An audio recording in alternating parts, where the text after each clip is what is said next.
Alright, we're going to talk about putting together the rocket launcher from the Milsim Labs kit.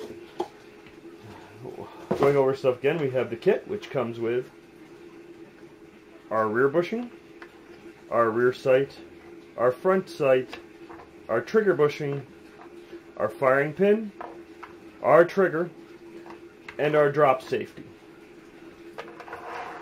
Besides those parts, you're going to need a Sharpie, super glue, a 3/4 inch by 1/8 inch thick by at least 12 inch long aluminum flat stock rod, a sharp knife, screwdriver, sanding sponge, spray-on truck bed liner, a 2-foot section of 1.5 inch Schedule 40 PVC pipe, and a 1.5 inch to 1.25 inch ProFlex rubber coupling. You can find these at Home Depot. We start by taking your PVC pipe, sanding it down with the sanding sponge, wiping it off and cleaning it with rubbing alcohol, and then spraying it down with truck bed liner. After that, let it sit till it's fully cured. Truck bed liner gives us a nice rubberized grippy surface in black for our launcher tube. To start, pop the ProFlex coupler on.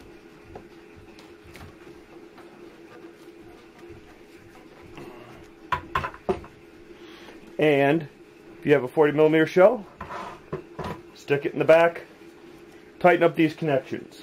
You now have a functional launcher that will work. But with our kit, we're going to make it look cool and work a little better. So, first thing we're going to do is we're going to put on the sights.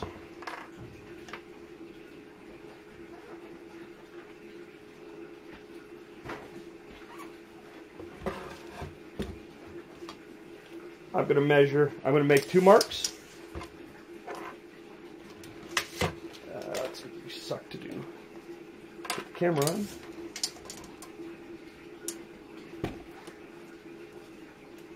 One at 4 inches, one at 8 inches. This is where I personally like to set my sights. Being closer together, it gives you a higher angle arc when you're shooting, which for Airsoft you kind of need. However, if you want to play around with it a little bit, these things will go on very well with just worm drive clamps, hose clamps, just like we have on our coupling. You can get those at Home Depot for about $1.50 a piece. Well, you don't need to. I like to use a section of 2x4 and a clamp to hold things together while I put on my sights. I'm going to rotate till my marks are right where I want them, up against my 2x4. Okay, now I've already taken the knife and I've trimmed the flashing off the castings and prepped them with a little bit of rubbing alcohol just to make sure any mold release that was on them was removed. You'll notice they're good. The castings are finished on 5 sides, but because of the way they're made out of an open top mold to make things fast and easy, these aren't finished. That's normal. So to put our back sight on, I have my board backwards. Alright. Cut, click, print, whatever. For what I'm doing, I want my board on this side.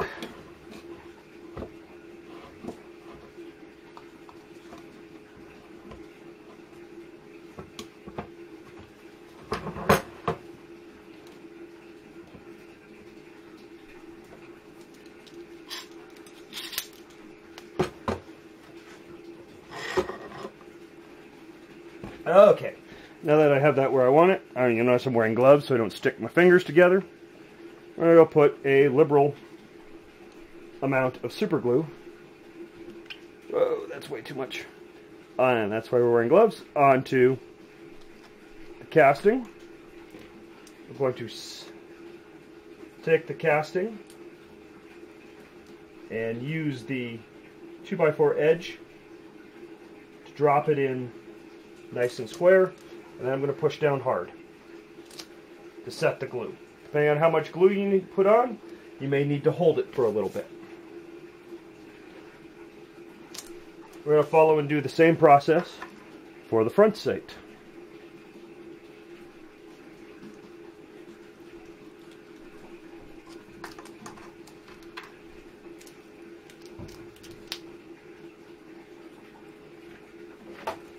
Find my mark.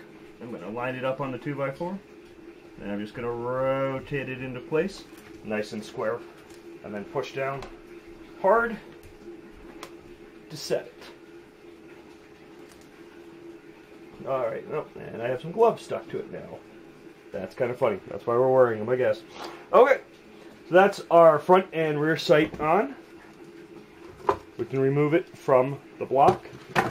Recap our super glue for the moment. I'm going to flip it over and lay it on the sight so it's balanced. I got a little block here that'll help on the front sight. That way I can see exactly where my center point is for my rear. So I'm going to need to adjust coupling just a little bit so it's out of my way. Alright, next we're going to take the rear bushing and we're going to drop it right here, and we're just going to kind of eyeball this one.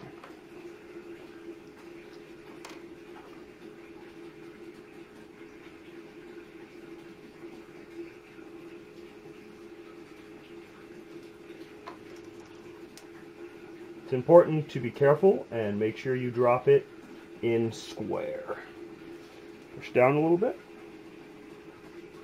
Okay, with the rear bushing in place, we're going to go and we're going to put our firing pin onto the aluminum flat stock linkage.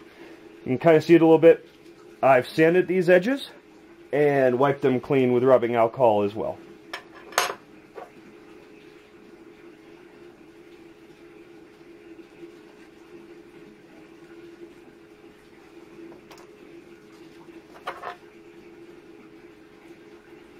Put it in and hold it till the glue sets.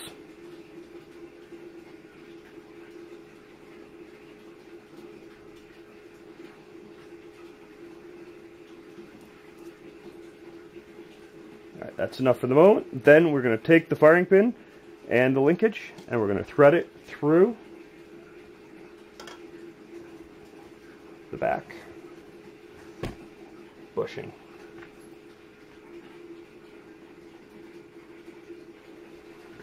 Let me adjust camera for a second so people can see a little better what's going on.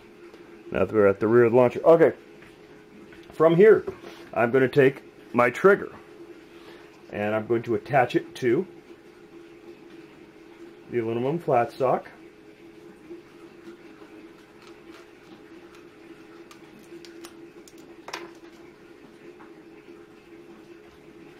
Like so.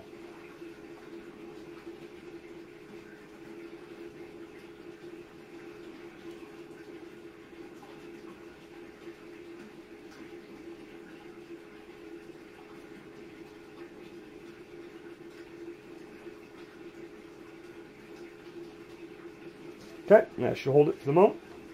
We're going to take the rubber band and use it to hold the drop safety onto the trigger. So from here, we're going to slide the linkage back. Let me rotate it over so people can see where it goes. And your drop safety slides in just like that. From there, you do a loop or two of the rubber band, and that'll hold the drop safety in place so it doesn't go anywhere for our next step.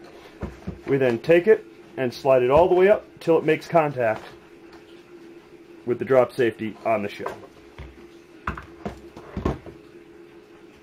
Okay.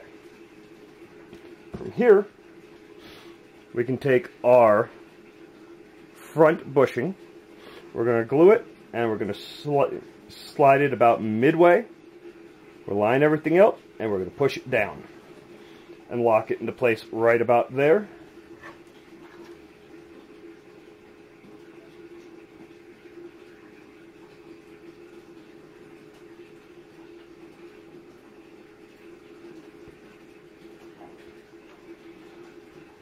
Take your time on this step to make sure that when you do it, you have everything nice and square and aligned. You wiggle it a little bit to make sure it functions, and then push down hard.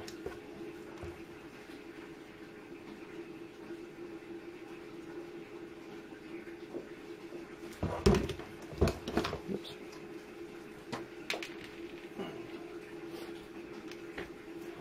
Alright, at this point we have a functioning launcher. We just need to tighten up worm drive clamps on the coupling so everything stays in place.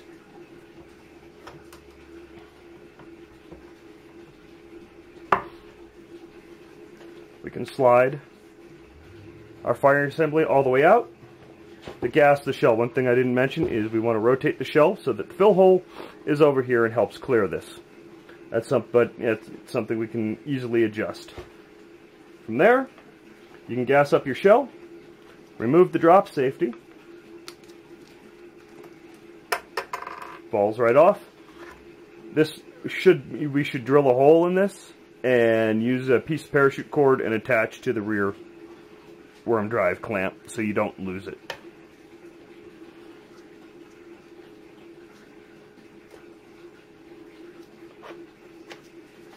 Then, easily to fire, we push the trigger forward, firing pin pushes onto the shell.